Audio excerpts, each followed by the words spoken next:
रक्षा राज्य मंत्री और सांसद संजय सेठ ने कहा कि संसद सत्र के दौरान लोकसभा में नेता प्रतिपक्ष राहुल गांधी के व्यवहार से लोकतंत्र शर्मसार हुआ है। रांची स्थित प्रदेश भाजपा कार्यालय में आयोजित संवाददाता सम्मेलन को संबोधित करते हुए केंद्रीय रक्षा राज्य मंत्री ने नेता प्रतिपक्ष पर जमकर प्रहार किया। उन्होंने कहा कि लोकतंत्र लोकलाज से चलता है, जबकि नेता प्रतिपक्ष ने लोकलाज की तिलांजलि देती है।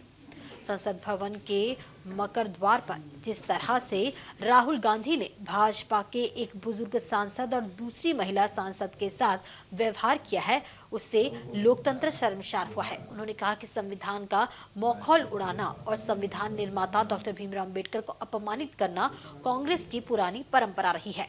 तत्कालीन प्रधानमंत्री पंडित जवाहरलाल नेहरू और कांग्रेस की नीतियों से अपमानित होकर डॉक्टर भीमराव अम्बेडकर ने कैबिनेट से इस्तीफा दे दिया था। कांग्रेस ने खुद के हित को देखते हुए कई बार संविधान में संशोधन किया है। इसी परंपरा को राहुल गांधी आगे बढ़ा रहे हैं। रक्षा राज्य मंत्री ने कहा कि भारतीय जनता पार्टी और इस देश की जनता डॉक्टर अंबेडकर और संविधान का अपमान कभी भी बर्दाश्त नहीं करेगी।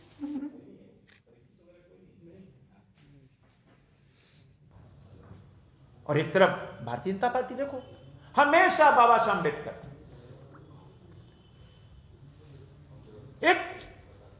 कहते हैं बाबा साहब अम्बेडकर देश की धरोहर। तो हम तो लगातार ये प्रश्न पूछ रहे हैं कि जवाब दो ना भाई। बाबा साहब अम्बेडकर ने इस्तीफा दिया, कारण बताओ। इस्तीफे का पत्र पब्लिक डोमेन नहीं आया, बताओ। किस कारण छोड़ा, बताओ। तो ये सब तो कांग्रेस पार्टी को बताना होगा ना। जिस तरह बाबा साहब अम्बेडकर का अपमान किया गया कांग्रेस पार्टी के द्वारा, from very beginning to Nehru to युवराज, नेहरू टू युवराज, हमेशा। तो देश की जनता सब देख रही है और देश की जनता एक एक करके हिसाब लेती है। तभी आपको तीसरी मर्तबा विपक्ष में बैठाई, तीसरी बार किनारे लगाया। और इन्हीं हरकतों से देश की जनता आने वाले समय में आपको किनारे लगाती जाएगी। क्योंकि जो हालात पैदा किए, हम तो ईश्वर से प्रार्थना करते हैं भाई सुबुद्धि दो। दुनिया का सबसे बड़ा लोकतंत्र और दुनिया का सबसे बड़ा लोकतंत्र का मंदिर, वहां भी उसको भी उसका माखौल उड़ाया।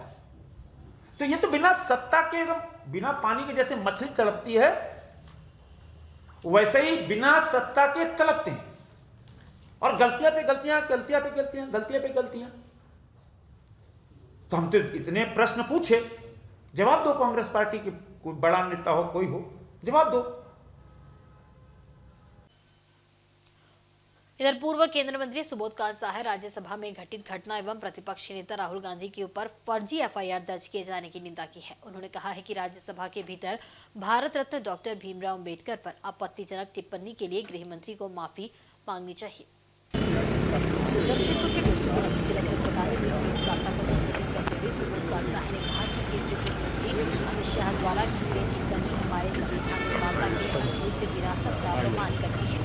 उन्हें लाखों लोगों की भावनाओं को ठेस पहुंचाती है, जो डॉक्टर अम्बेडकर को समानता एवं न्याय और सामाजिक परिवर्तन के रूप में मानते हैं। आज संसद में भाजपा सांसदों ने माननीय कांग्रेस अध्यक्ष, प्रतिपक्ष के नेता एवं अन्य सांसदों के साथ दुर्व्यवहार करने का प्रयास करके नई किया है।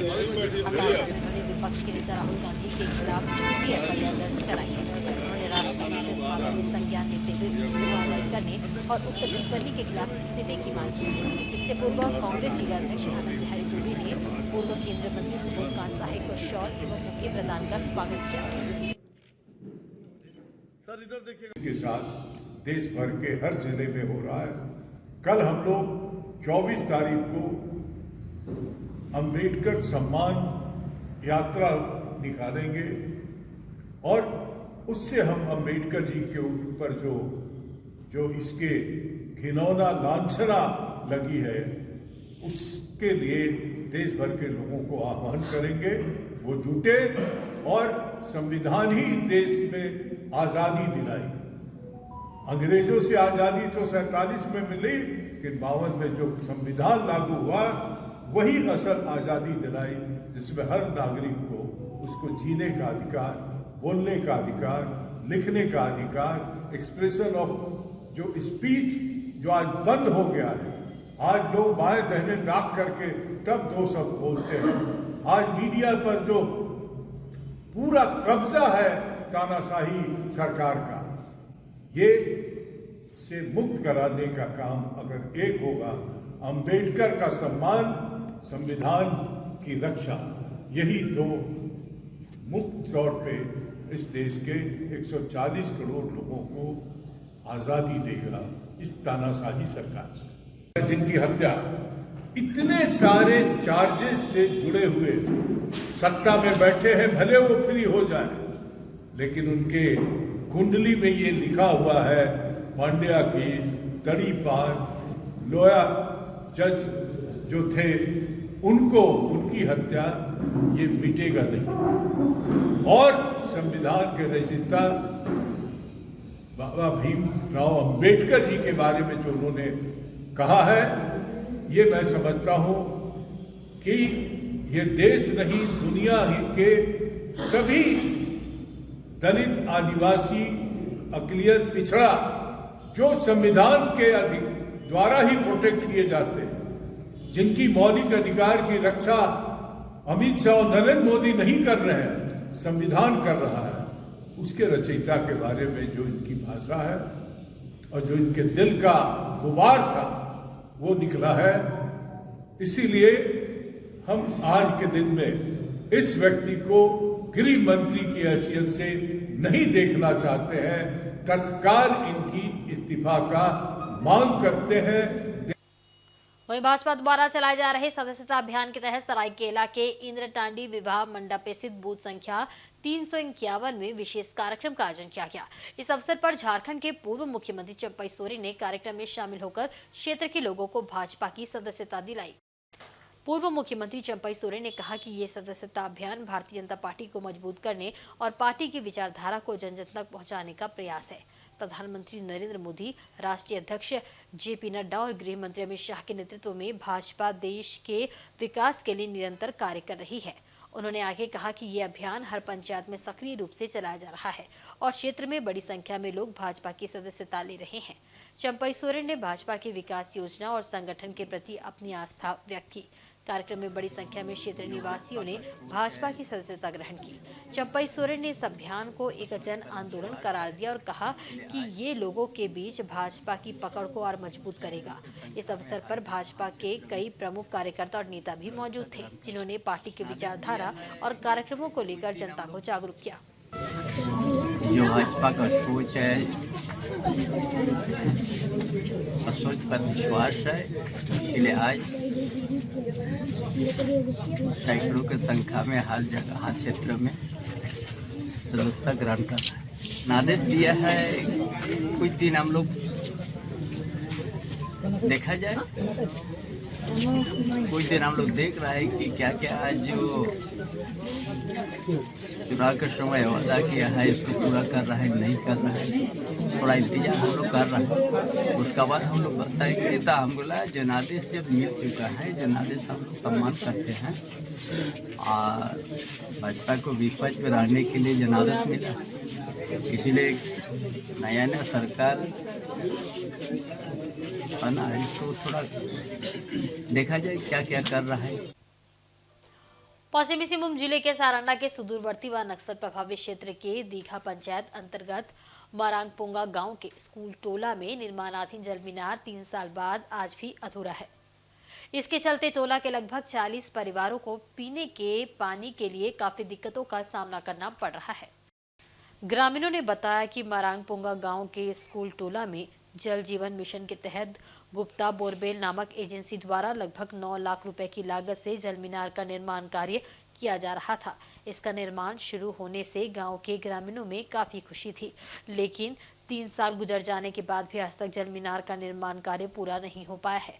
इसको लेकर गांव के मुंडा व स्थानीय जनप्रतिनिधियों द्वारा कई बार प्रखंड व जिले के अधिकारियों को शिकायत भी की गई है, लेकिन किसी भी अधिकारी ने आज तक इस मामले में कोई कार्रवाई नहीं की, जिसके कारण स्कूल टोला के लगभग 40 परिवार के लोग सरकारी तंत्र से मायूस होकर मजबूरन जंगली नाला का दूषित पानी पीने को मजबूर है। वहीं दूषित पानी पीने से गांव के बच्चे और बड़े लोगों की तबीयत लगातार खराब हो रही है। लोगों ने गुहार लगाते हुए कहा कि गांव में चापाकल व जल मीनार नहीं होने से काफी ज्यादा जल संकट गहरा गया है। ग्रामीणों ने जल्द से जल्द गांव में पानी के लिए कुआं या फिर चापाकल का निर्माण की मांग की है। इधर संवेदक का कहना है कि फंड रिलीज नहीं होने की वजह से जल मीनार का काम रोक दिया गया।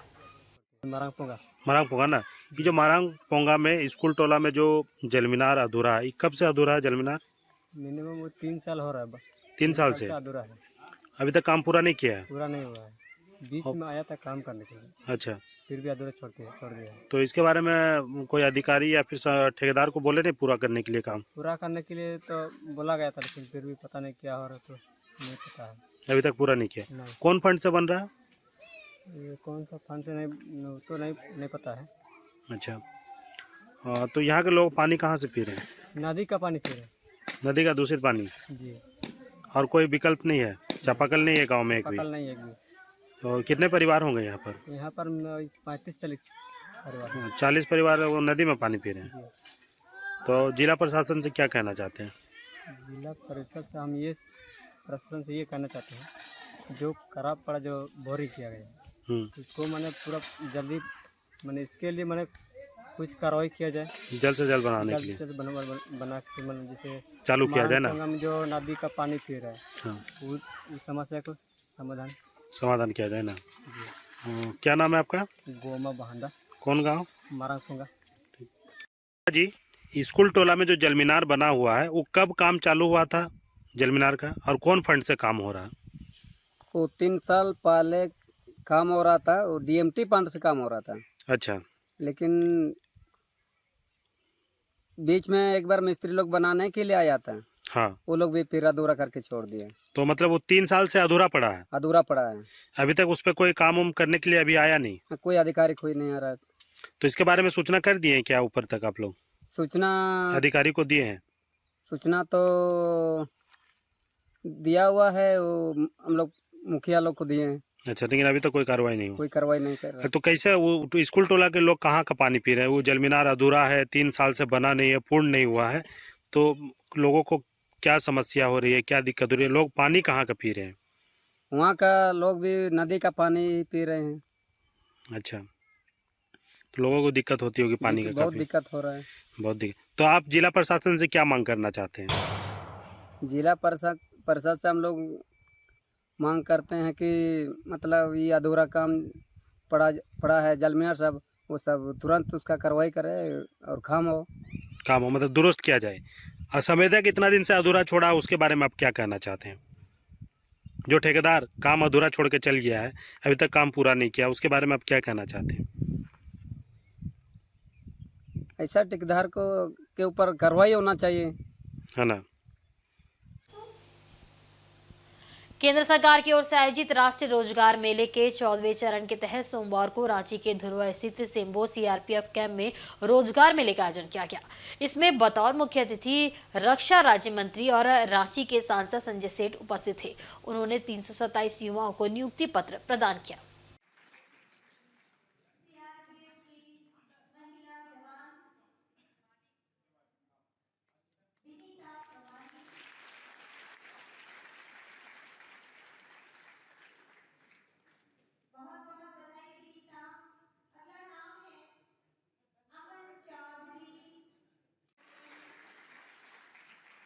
बाद में पत्रकारों से बातचीत में रक्षा राज्य मंत्री संजय सेठ ने कहा कि देश की जनता से प्रधानमंत्री जो वादा करते हैं उसे हर हाल में पूरा करते हैं। रोजगार मेले में नियुक्ति पत्र मिलने के बाद युवाओं के चेहरे पर प्रसन्नता देखने को मिली। युवाओं ने कहा कि उनके और उनके परिवार की मेहनत आज रंग लाई है।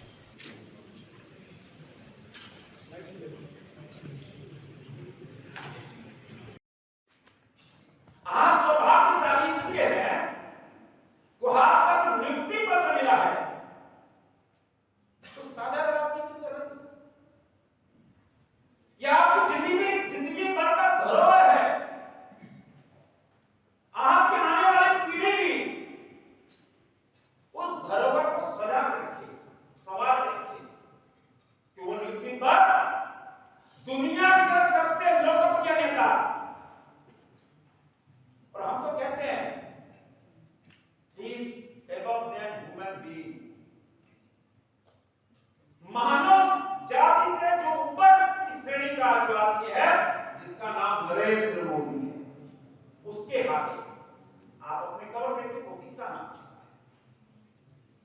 ये सौभाग्यशाली है आप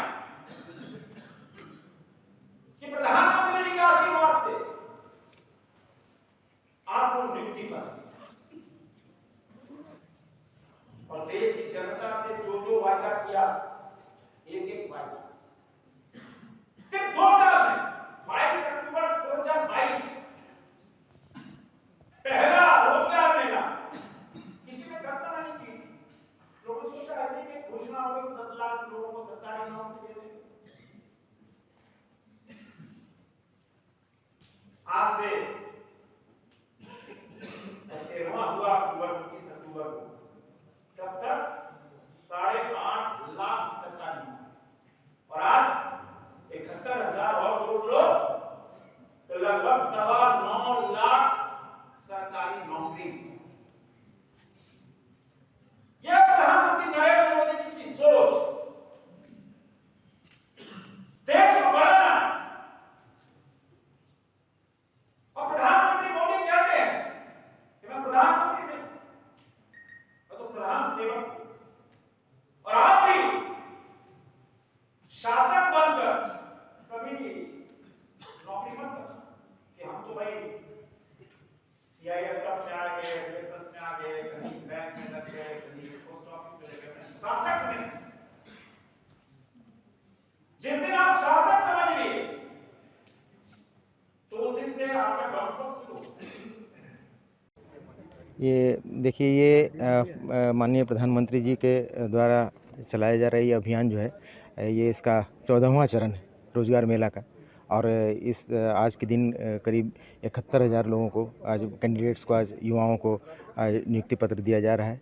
और उसी की एक कड़ी यहाँ पे हम लोग ग्रुप सेंटर रांची सीआरपीएफ के सिम्बो कैंप में सब लोग हम लोग एकत्रित हुए हैं। और इसमें आभारी हैं हम माननीय रक्षा राज्य मंत्री जी श्री संजय सेठ जी का, जो उन्होंने अपना बहुमूल्य समय दिया और आके बच्चों को अपने हाथों से नियुक्ति पत्र बांटा है। और अभी कुल इसमें 327 अभ्यर्थियों को आज नियुक्ति पत्र बांटा जाएगा, जिसमें CRPF, CISF, ITBP, Assam rifles, इनके अलावे दूसरे मंत्रालयों से भी सीपीडब्ल्यूडी, डिफेंस, अपना फाइनेंस सर्विस, इनके भी लोग हैं, पोस्टल सर्विसेज के भी लोग हैं। और इनके कैंडिडेटों को आज नियुक्ति पत्र बांटा जा रहा है। तो सब कार्यक्रम यहाँ अच्छा से हो गया अभी, और अभी कार्यक्रम चलेगा, अभी बातें हैं। अभ्यर्थी खुश हैं। अब इससे बड़ी खुशी की बात क्या है, किसी का ज़िंदगी बन रहा है, आज नियुक्ति पत्र उनको मिल रही है, जिनका वो सालों साल से इंतज़ार करते हैं, वो क्या उनके माँ बाप सब कोई, वो उनके लिए बहुत बड़ी बात है। उनका तो ज़िंदगी बन गया आज इस दिन से, तो सारे खुश हैं। अब उनसे बात कीजिए, उनसे वो बताएंगे कितने खुश हैं आज वो। ठीक, धन्यवाद। इस मौके पर सीआरपीएफ कैंप शेम्बो के डीआईजी डीएन लाल ने सरकारी नौकरी के क्षेत्र में प्रधानमंत्री नरेंद्र मोदी द्वारा चलाए गए इस अभियान की प्रशंसा की। उन्होंने कहा कि विभिन्न विभागों में 327 युवाओं को रोजगार मिला है, उन्हें यहाँ नियुक्ति पत्र दिया गया है। गौरतलब है कि प्रधानमंत्री नरेंद्र मोदी के नेतृत्व में देश भर के युवाओं को मिशन मोड के तहत सरकारी नौकरी देने का अभियान चलाया जा रहा है। इसमें जहां युवाओं को रोजगार मिलने से देश आत्मनिर्भरता की ओर कदम बढ़ा रहा है, वहीं सेवा भावना को प्राथमिकता देते हुए युवा आगे बढ़ रहे हैं।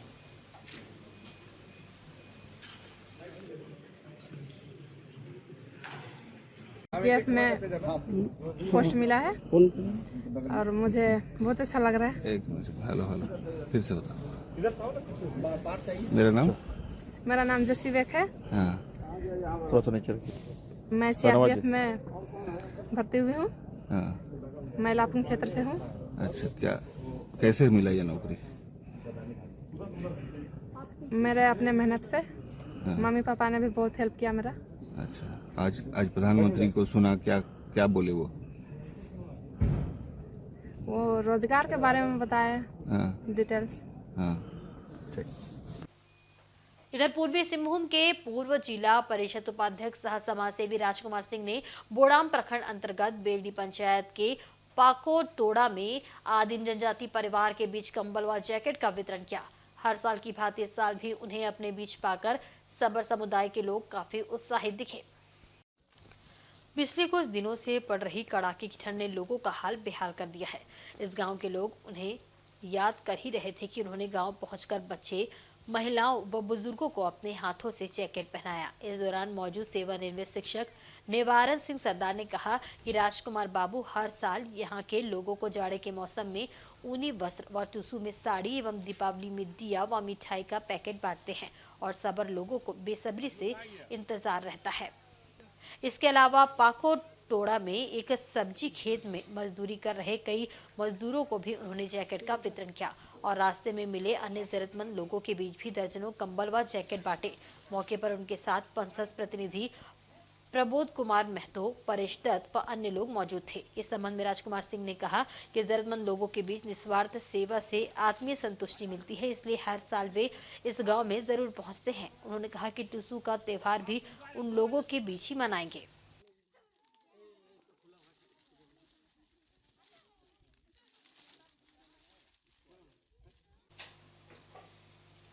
पूर्वी सिंहभूम जिले के मुसाबनी प्रखंड फॉरेस्ट ब्लॉक पंचायत अंतर्गत सुमायटी गांव में सोमवार को निःशुल्क स्वास्थ्य जांच शिविर का आयोजन किया गया।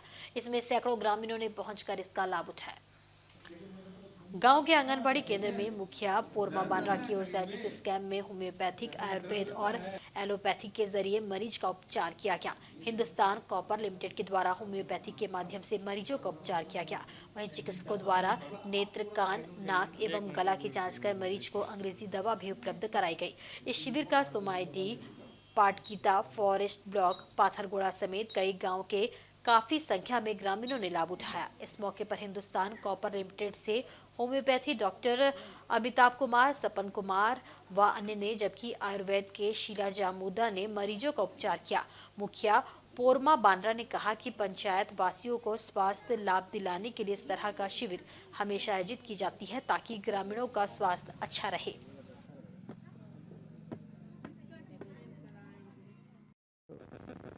हम लोग स्वास्थ्य का जो हम शिविर लगाया है, इसमें हेमोपैथी का और आयुर्वेदिक का भी, और इसमें आपका ICL हिंदुस्तान कॉपर लिमिटेड की तरफ से भी हो रहा है। और हम जो शिविर लगाया है, इसमें जड़ग्राम से डॉक्टर लोगों को हम बुलाया है और इसमें आँख का, मोतियाबिंद, कान का, नाक का और पूरा बॉडी का जांच जो है पूरा हम करवा रहे हैं। और स्वास्थ्य के विषय में हम शिविर किया है और जितना भी मेरा पंचायत के गांव है सभी को सूचना हम दिया है कि पलना दिन, आज का दिन शिविर के लिए सभी को आने के लिए और स्वस्थ रहने के लिए। मेन मेरा उद्देश्य है विकास तो सड़क, बिजली, रोड, पानी वो तो होते रहेगा, मेन जीवित। जब स्वास्थ्य नहीं तो विकास कहाँ से होगा। इसी को मेरा उद्देश्य है, स्वस्थ रहे मेरा जनता को। और आज जो पूरा बॉडी का चेकअप जो होगा बाहर में आप कीजिएगा तो आपका 2000 से 3000 तक लगभग लगेगा। तो उसके ऊपर में भी हम अपना मन में विचार किया है कि कहीं ग्रामीण अपने से दवाई ले रहा, जा रहा और चेकअप नहीं कर रहा। इसी विशेष को आज हम लेके जो सबको जांच करा के क्या बीमार है क्या नहीं है पूरा जांच करेगा तो पता चलेगा कि कौन मोतियाबिंद है, कौन कान का, या शरीर में क्या बीमार है वो पूरा जानेगा। इसी उद्देश्य से हम लोग अभी यहाँ शिविर लगाया है और ऐसे ही हम करते रहेंगे। स्वास्थ्य के लिए हम हर टोला, हर गांव हम करते रहेंगे। आदित्यपुर राजकीय पॉलिटेक्निक कॉलेज के 90 छात्रों को हॉस्टल में बंधक बनाने के आरोपों को कॉलेज प्राचार्य ने सिरे से खारिज कर दिया है। प्राचार्य ने स्पष्ट किया कि ये पूरी घटना एक गलतफहमी का परिणाम है। उन्होंने कहा कि संस्थान की परंपरा के अनुसार द्वितीय वर्ष के छात्रों को प्रथम वर्ष के अंतिम छात्रों के स्वागत के लिए प्रोत्साहित किया जाता है। इसी क्रम में 21 दिसंबर को फ्रेशर वेलकम कार्यक्रम का आयोजन हुआ, जो सफलतापूर्वक संपन्न हुआ। प्राचार्य ने बताया कि कार्यक्रम के दौरान 5वें सेमेस्टर के कुछ सीनियर छात्रों ने इस पर आपत्ति जताई। स्थिति को संभालने के लिए सीनियर छात्रों को स्टाफ की देखरेख में आइसोलेट किया गया ताकि कार्यक्रम बिना बाधा के संपन्न हो सके। हालांकि सीनियर छात्रों ने 112 पर कॉल कर पुलिस को सूचना दी थी। इस घटना पर आदित्यपुर थाना प्रभारी राजीव कुमार ने बताया कि पुलिस ने मौके पर पहुंचकर स्थिति का जायजा लिया। प्राचार्य ने पुलिस को बताया कि छात्रों के बीच मारपीट की स्थिति बनी थी, जिसे कॉलेज प्रशासन ने शांत कर दिया। प्राचार्य ने छात्रों को बंधक बनाने और फ्रेशर पार्टी के लिए जबरन पैसे मांगने के आरोपों को बेबुनियाद बताया। उन्होंने कहा कि हॉस्टल में छात्रों के बीच प्रशासन बनाए रखने के लिए कदम उठाया गया था। कॉलेज प्रशासन और पुलिस की संयुक्त कार्रवाई से मामला तो वही मना रहे थे। इसमें कुछ हमारे बच्चों का फ्रेशर डे था। फर्स्ट ईयर के जो बच्चे आते हैं उनका कुछ दिन के बाद उनके सीनियर बच्चे जो सेकेंड ईयर वाले होते हैं वो फ्रेशर वेलकम डे मनाते हैं। तो वही मना रहे थे। इसमें कुछ बच्चे अगेंस्ट में भी थे। जो बच्चे अगेंस्ट में थे ये हॉस्टलर थे। हॉस्टल वाले चाहते थे कि सिर्फ ये वेलकम डे जो दिया जाए सिर्फ हॉस्टलर को दिया जाए, बाहर वालों को नहीं दिया जाए। तो इसमें सिर्फ हॉस्टलर ही इन्वॉल्व होना चाहते थे, जबकि मैं कॉलेज का प्रिंसिपल होने के नाते मैं फ्रेशर जो हॉस्टलर और डे स्कॉलर के बीच में इस तरह का कोई डिफरेंस नहीं क्रिएट करना चाहता। सारे बच्चे सारे मिल करके करें और मैं यही चाहता था। लेकिन ये हॉस्टलर चाहते थे कि बाहर के लोगों को हम नहीं करेंगे। तो सीनियर बच्चों ने इसको रोकने की कोशिश की। मैंने उनको आइसोलेट किया कि थर्ड सेमेस्टर के बच्चे फर्स्ट सेमेस्टर को आराम से दे सके। इसके लिए मैंने एक दिन पहले मुझे ऐसा पता चला था कि ये कुछ बदमाशी करने वाले हैं, इस प्रोग्राम को सक्सेसफुल नहीं होने देना चाहते हैं। मैंने एक नोटिस भी निकाली थी। नोटिस आप लोगों के सामने है, देख लीजिए उसे, कि ये सक्सेसफुल नहीं होने देना चाहता। तो मैंने उनको आइसोलेट कर दिया था बस। और एक हमारे सिक्योरिटी और फैकल्टी मेंबर भी वहाँ पर अवेलेबल थे कि ये यहाँ से निकले नहीं और कहीं आए जाए नहीं। उस बीच में हम दो घंटे में अपना प्रोग्राम कर लेंगे, फिर जिसको जहाँ जाना है जाने देंगे। हिंदू सनातन धर्म की रक्षा के लिए सरकार के साथ आम जनों को भी आगे आना होगा। हिंदुस्तान एक है, ये हिंदू राष्ट्र भी होकर रहेगा, लेकिन यहाँ सभी धर्म की समानता एक रहेगी। ये बातें उड़ीसा जगत सिंहपुर कटक से पधारे परम पूज्य पद्मश्री बाबा बलिया जी महाराज ने प्रेस वार्ता में कही। आदित्यपुर स्थित अटल पार्क में आयोजित हुए 3 दिवसीय गीता भागवत कथा यज्ञ में महाराज जी ने अपनी वाणी से भक्तों को भागवत कथा सुनाकर अनुग्रहित किया। उन्होंने कहा कि सनातन धर्म रक्षा के लिए सभी का जागृत होना जरूरी है। गौ माता की रक्षा हो, सरकार को भी इस पहल पर गंभीरता दिखानी चाहिए। सभी मांगलिक कार्य में माता पिता का आशीर्वाद अत्यंत आवश्यक है। हमें बेहतर समाज निर्माण के साथ पर्यावरण संरक्षण, प्रकृति के प्रति प्रेम भी दिखना चाहिए, नहीं तो कोरोना जैसे महामारी दोबारा हमें परेशान कर सकती है। बाबा बलिया जी महाराज ने कहा कि नशा और मादक पदार्थों के सेवन से बचना चाहिए, युवाओं को इससे दूर रहना चाहिए। इस पर शासन प्रशासन को कठोरता से नियम लागू करना होगा। उन्होंने सड़क, पुल, एक्सप्रेसवे, हाईवे समेत अन्य सरकारी विकास निर्माण योजनाओं में कमीशन खोरी परसेंटेज बंद करने की मांग की। गौरतलब है कि बाबा बलिया जी को समाज सुधारने, सामाजिक कुरीतियों को दूर करने के क्षेत्र में बेहतर प्रयास करने पर वर्ष 2022 में पद्मश्री से सम्मानित भी किया जा चुका है। हिंदुस्तान होगा, किंतु हिंदुस्तान में सब धर्म मत रहेगा। यहाँ पर कौन सा धर्म कौन सा मत नहीं रहेगा, अमेरिका में भी नहीं रहेगा। इसीलिए हिंदुस्तान होकर रहेगा, एक देश एक नियम चलेगा। सनातन धर्म को रक्षा करने के लिए सब हिंदू लोग और सरकार जागृत होना जरूरी है।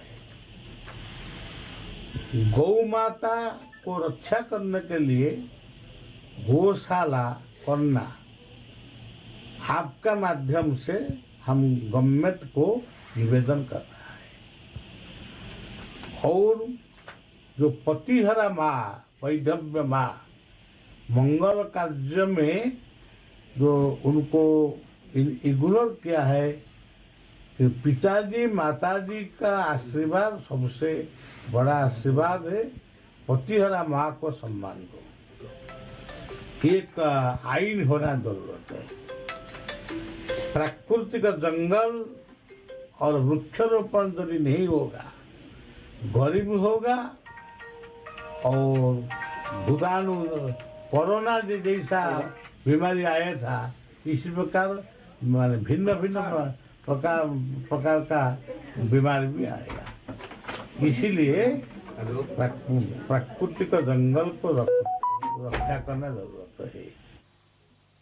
भारत का संविधान वह शक्ति है जिसमें सदियों से दबे बहुजनों को अधिकार और सम्मान दिया है।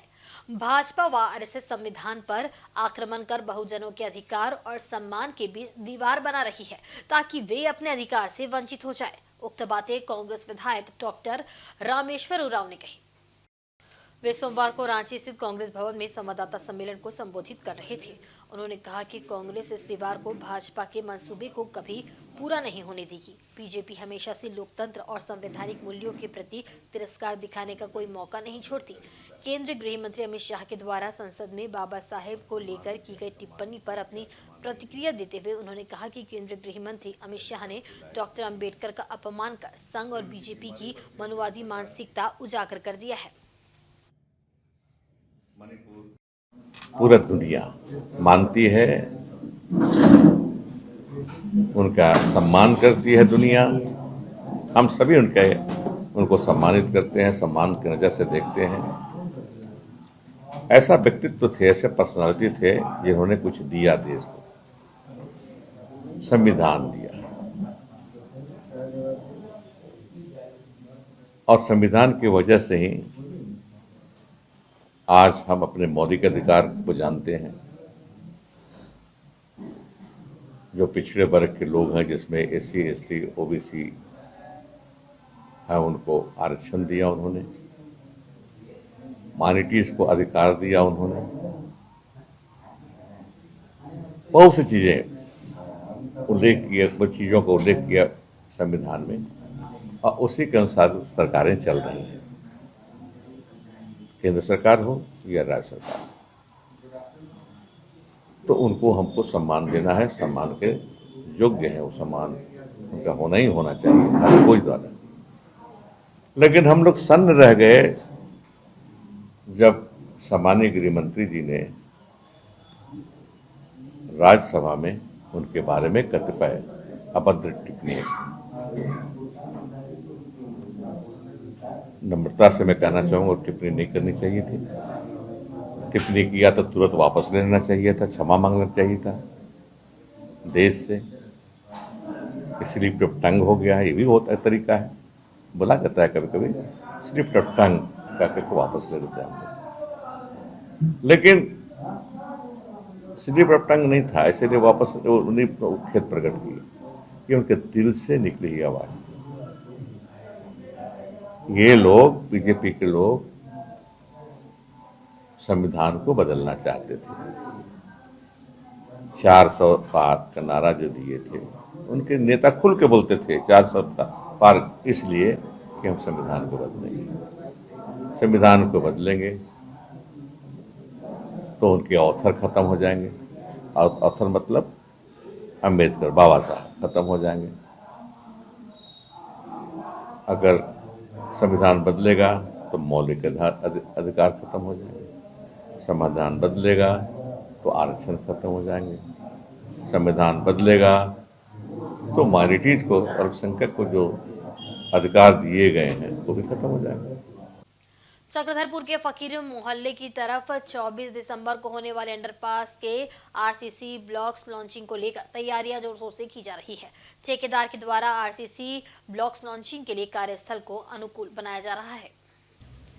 इस कार्य को पूरा करने के लिए 140 टन के 3 क्रेन को लगाया जाएगा। वहीं 8 डोजर सहित रेल पटरी के नीचे गड्ढा करने के लिए कई जेसीबी मशीन भी लगाई जाएगी। बताया गया है कि कुल 18 आरसीसी ब्लॉक्स को गड्ढा करके पटरी के नीचे डाला जाएगा। इससे पहले 23 दिसंबर को थर्ड लाइन को काटकर हटा दिया गया है। 24 दिसंबर को दोनों अप डाउन रेल पटरी को काटकर हटाया जाएगा।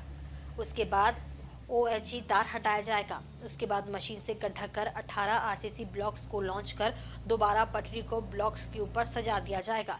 ये पूरा काम 6 घंटे में पूरा करना होगा, क्योंकि रेलवे के द्वारा 6 घंटे का ही ब्लॉक लिया गया है।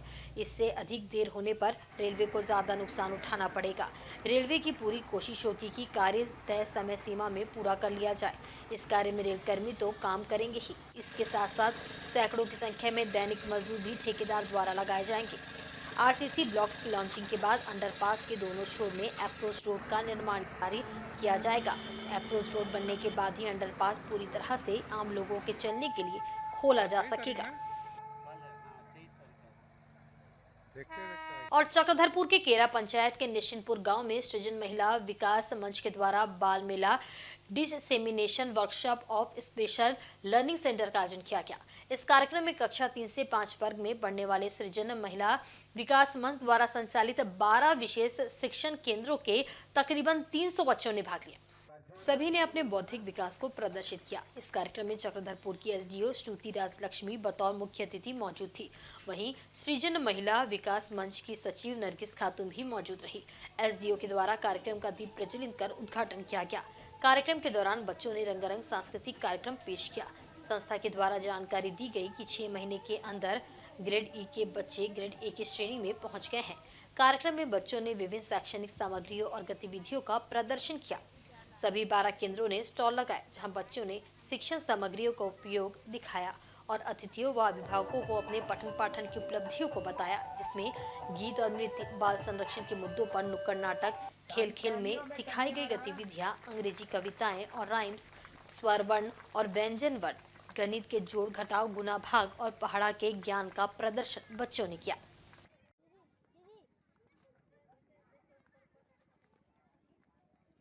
ये देखकर मुझे बहुत अच्छा लगा कि सृजन महिला विकास मंच टीचिंग लर्निंग को ज़्यादा जो है इंटरेस्टिंग बनाने के लिए बहुत तरह के प्रयास कर रही है और स्पेशल लर्निंग सेंटर के माध्यम से उन बच्चों को कवर करने की कोशिश कर रही है जो बच्चे जो है वो मुख्य धारा की पढ़ाई से में थोड़ा सा पीछे रह गए हैं।